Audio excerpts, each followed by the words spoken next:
Hello అండి, అందరికీ నమస్కారం. సో నేను నా ప్రీవియస్ వీడియోలో అమ్మవారిని ఎలా రెడీ చేశానో పిన్ టు పిన్ డీటెయిల్డ్గా ఎక్స్ప్లెయిన్ చేస్తూ లాంగ్ వీడియో పోస్ట్ చేస్తానని చెప్పాను కదా. మరి చెప్పినట్టుగానే వీడియో పోస్ట్ చేస్తున్నాను. కాకపోతే కొంచెం లేట్ అయింది, అడ్జస్ట్ అయిపోండి. ఎందుకంటే కొంచెం బిజీగా ఉండి ఈ వీడియో డిలే అయింది.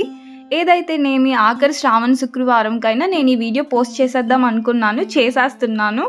So let's get in to the video.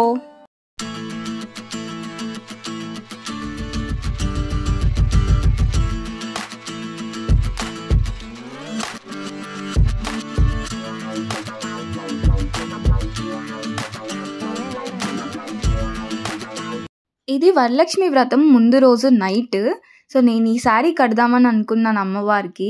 Because నాకు ఈ శారీ కలర్ కాంబినేషన్ చాలా బాగా నచ్చింది, అమ్మవారికి కూడా చాలా బాగుంటుంది అనిపించి నేను ఈ శారీ కడుతున్నాను. ఈ శారీ నేను ప్రీవియస్గా ఎప్పుడు వాడలేదు, కట్టుకోలేదు. అమ్మవారికి కొత్త చీర మాత్రమే కట్టాలని చెప్పి నేను ఈ శారీ ఎత్తి పెట్టుకొని ఉన్నాను. ఫస్ట్ చీర అంతా తీసుకొని మొత్తం కుచ్చిళ్ళు వేసేసాను, ప్లీట్స్ మొత్తం ప్లీట్స్ పెట్టేసుకున్నాను. చీరంతా పెట్టేసుకున్న తర్వాత ఒక సేఫ్టీ పిన్తో ఆ ప్లీట్స్ అన్నీ సెక్యూర్ చేసుకోవాలి, అటు ఇటు పడకుండా. అండ్ ఆల్సో మొత్తం పెట్టేసుకున్న తర్వాత పళ్ళు ఉంటుంది కదా, ఆ పళ్ళు ఒక్కటి వదిలేసేయండి. ఆ పళ్ళు మాత్రం వదిలేసి మిగతాదంతా ప్లీట్స్ పెట్టేసుకోవాలి. అండ్ అదంతా నీట్గా స్ట్రైట్గా దగ్గరికి జరుపుకొని హాఫ్గా మడతేసుకోవాలి. హాఫ్గా మడతేసిన తర్వాత ఆ మధ్యలో కూడా ఒక సేఫ్టీ పిన్తో సెక్యూర్ చేసేసుకుంటే ఇంకా అది ఎట్టు కదలకుండా నీట్గా ఉంటుంది పక్క రోజుకి కూడా. సో ఇప్పుడు అది ప్లీటింగ్ అయిపోయింది కాబట్టి నేను ఇక్కడ పళ్ళు దగ్గరికి వచ్చేసి పళ్ళుకి కూడా ప్లీట్స్ పెట్టుకుంటున్నా. జస్ట్ మనం ఎలా పళ్ళు వేసుకుంటామో సేమ్ అలాగే చిన్న చిన్న ప్లీట్స్ పెట్టుకొని అక్కడ కూడా పిన్స్తో సెక్యూర్ చేసేసుకోవాలన్నమాట. నీట్గా అవంతా అయర్న్ చేసినట్టు నీట్గా లాగి దగ్గరికి పెట్టేసుకొని పిన్తో సెక్యూర్ చేసేసుకుంటే ఇంకా అది ఎట్టు కదలకుండా ఉంటుంది. అండ్ నేను అమ్మవారిని ముందు రోజే రెడీ చేసుకుందాం అనుకున్నా, బట్ ఓపిక లేకనో లేకపోతే ఆ పక్క రోజు వరలక్ష్మి వ్రతం రోజు అమ్మవారిని రెడీ చేస్తేనే బాగుంటుందను నేను ఆ ముందు రోజు చెయ్యలేదు. అండ్ ఇది వచ్చేసి వరలక్ష్మి వ్రతం రోజు అన్నమాట. ఇక్కడ వచ్చేసి నేను చూపించాను కదా వరలక్ష్మి వ్రతం వ్లాగ్లో, ఈ బియ్యం నింపుకున్న 2 బిందెల్ని ఒకదాని మీద ఒకటి ప్లేస్ చేసేసుకున్నా. ఆ పైన బిందెకి వచ్చేసి ఆ నెక్ దగ్గర కర్ర కట్టేసుకున్నాను, ఎందుకంటే భుజాల్లాగా వాటికి హ్యాండ్స్ కట్టాలి కాబట్టి ఆ కర్ర కట్టేసుకున్నాను. అది నా కోలాటం స్టిక్, ఇలా ఉపయోగపడింది.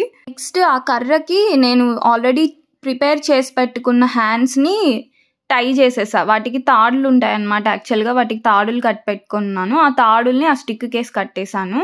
నెక్స్ట్ ఈ శారీ వచ్చేసి ప్లీటింగ్ చేసుకున్న మిడిల్ పార్ట్లో ముడి వేసుకున్నా. ఒక తాడు తీసుకొని ముడి వేసిన ఆ చీరకి ముడి వేసింది ఆ తాడుని నెక్స్ట్ ఆ బిందె నడుంకి కట్టేశాను అనమాట, నీట్గా కదలకుండా. ఇంకా శారీ అక్కడ గట్టిగా కట్టేసుకున్న తర్వాత పళ్ళు మనం ఎలా అయితే మనకి మనం వేసుకుంటామో సేమ్ అలాగే వెనక నుంచి తీసుకొచ్చి అమ్మవారికి పళ్ళు వేశాను. అండ్ ఆ స్ట్రక్చర్ కరెక్ట్గా, ఆ బేస్ కరెక్ట్గా రావడానికి, ఆ నడుం దగ్గర ఆ సీట్ లాగా రావడానికి, అండ్ ఆల్సో ఆ చెస్ట్ దగ్గర కొంచెం ఎత్తుగా రావడానికి నేను పేపర్స్ ఉంటాయి కదా వాటిల్ని నలిపేసేసి రౌండ్గా చేసుకొని అక్కడక్కడ పెట్టేసా. ఆ బిందె కింద పార్ట్, నడుం కింద part and also chest part దగ్గర పెట్టేసుకున్నా. కొందరైతే క్లాత్ కూడా పెడతారు, అది మీ ఇష్టం. నేనైతే అప్పటికప్పుడే అవైలబుల్గా ఉంటాయి కాబట్టి పేపర్లు వాటిని నలిపేసి అక్కడ పెట్టేసుకున్నా. తర్వాత తీసేయడానికి కూడా ఈజీగా ఉంటుంది కాబట్టి. సో అలా పెట్టేసుకొని నెక్స్ట్ ఆ కింద అంచు ఉంది కదా, పెద్ద అంచు ఉంది కదా, ఆ పెద్ద అంచుని తీసుకొని శారీ మధ్యలోకి ఆ కాలు పెట్టేసి ఆ కాలు మీద నుంచి ఆ అంచుని తీసుకొచ్చి నేను అక్కడ పేపర్ దూర్చిన దగ్గర ఈ కాలుని లోపలికి నెట్టేసాను అనమాట. నెట్టేసి గుండు పిన్స్ ఉంటాయి కదా, గుండు సూదులు, ఇవి చాలా ఇంపార్టెంట్. వీటిల్ని దానికి అటాచ్ చేసేసా.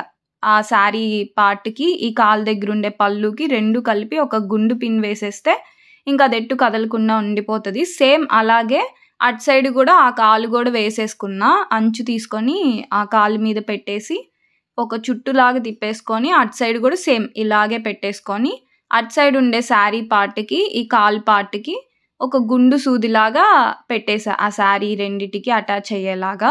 అండ్ ఆ కాలు లాస్ట్ పార్ట్ ఉంది కదా, అది వచ్చేసి మిడిల్ వడ్డానం కింద ఉండే పళ్ళు దగ్గర ఆ కాలుకి ఉండే శారీని గుండు పిన్ పెట్టేసుకొని అక్కడ కూడా సెక్యూర్ చేసేసుకున్నాను కదలకుండా. నెక్స్ట్ ఇలా అంతా ఏది కదలకుండా అన్ని గుండు పిన్స్తో పెట్టేసుకున్నామంటే ఈజీ అయిపోతుంది. అలాగని గుచ్చకూడదు, జస్ట్ శారీకి అటాచ్ చేయడమే గుండు పిన్, ఏం లేదు. సో అంతా రెడీ చేసేసుకున్న తర్వాత స్ట్రక్చర్ అయితే ఇలా వచ్చింది అమ్మవారికి. అసలు ఎగ్జాక్ట్ వచ్చి కూర్చున్నట్టే అనిపించింది నాకు. ఈ అమ్మవారి బాడీని రెడీ చేసేసుకున్న తర్వాత నెక్స్ట్ నగలు ఉన్నాయి కదా, అవి వేసేసుకుంటున్నా. ఇవి వచ్చేసి కొన్ని నా డాన్స్ నగలు. ఇవి నేను నార్మల్ డేస్లోనే మాత్రమే తాకుతాను, బికాజ్ నేను ఇవి వేసుకొని గుళ్ళల్లో పర్ఫార్మెన్సెస్ ఇవ్వాలి కాబట్టి. అయినా కూడా నేను ఒకసారి పసుపు వాటర్ చల్లేసుకొని ఆ నగల్ని అమ్మవారికి వేయడం స్టార్ట్ చేశాను. ఆ అమ్మవారికి నగలన్నీ వేసేసుకున్న తర్వాత ఒకరు నన్ను కామెంట్ సెక్షన్లో అడిగారు కొప్పు ఎలా ఫిక్స్ చేశారు అని చెప్పి. సో వాళ్ళ కోసం చెప్తున్నాను. ఆ కర్ర ఉంది కదా, ఆ కర్రకి స్పాంజ్ పెట్టేసి ఆ కొప్పు సపరేట్, తల సపరేట్ అనమాట. ఆ కొప్పుకి తాడు వేసి స్పాంజ్ ఉంది కదా, అది కర్రకి బ్యాక్ సైడ్ పెట్టి ఆ కొప్పుని ఫస్ట్ కట్టేసుకున్నాను. స్పాంజ్ ఎందుకంటే అది కరెక్ట్గా నిల్చి ఉంటుంది అటు ఇటు కదలకుండా. సో ఆ స్పాంజ్కి ఆ తాడు వేసి కొప్పుకి గట్టిగా కట్టేశాను అనమాట ఫస్ట్. నెక్స్ట్ తల ఉంది కదా, తలకి 2 హ్యాండిల్స్ లాగా ఇస్తారు. ఆ హ్యాండిల్స్కి మనము మన బ్లాక్ థ్రెడ్ కట్టుకోవాలి. సో ఆ తలకి పెట్టుండే తాడుని కూడా స్పాంజ్కి కట్టేసుకొని నెక్స్ట్ తల దగ్గర పూలు ఫిక్స్ చేసేసుకున్నాను అనమాట. పూలు ఫిక్స్ చేసేసుకున్న తర్వాత నేను పెద్ద పెద్ద తామర పూలు తెచ్చాను కదా, అవి అటు ఇటు పెట్టేసుకున్నాను. ఈ నార్మల్ పూలమాల అండ్ తులసి మాల వేసేసుకున్న తర్వాత అండ్ లాస్ట్లో జడ పెట్టేసుకున్నాను. జస్ట్ ఊరికి అలా వెనక్కి పెట్టేసుకోవడమే, అదేం పడదు. సో అంతా రెడీ చేసేసాక అమ్మవారి లుక్ ఇలా ఉంది. అమ్మవారిని ఇలా రెడీ చేసే ఆనవాయితీ మాకెప్పుడూ లేదు. అది నా సాటిస్ఫాక్షన్ కోసం నేను చేసుకున్నాను. ఇలా కలశం పెట్టి అమ్మవారికి వ్రతం చేసే ఆచారం మాకు లేదు. మేము ఓన్లీ పసుపు ముద్ద పెట్టి మాత్రమే చేసుకుంటాము. సో మేము పూజ చేసుకుంది కింద పెట్టున్న పసుపు గౌరమ్మకి మాత్రమే. మరి ఈ అమ్మవారి అలంకరణ మీకు నచ్చిందో లేదో, మీకు ఎలా అనిపించిందో నా కామెంట్ సెక్షన్లో చెప్పేయండి.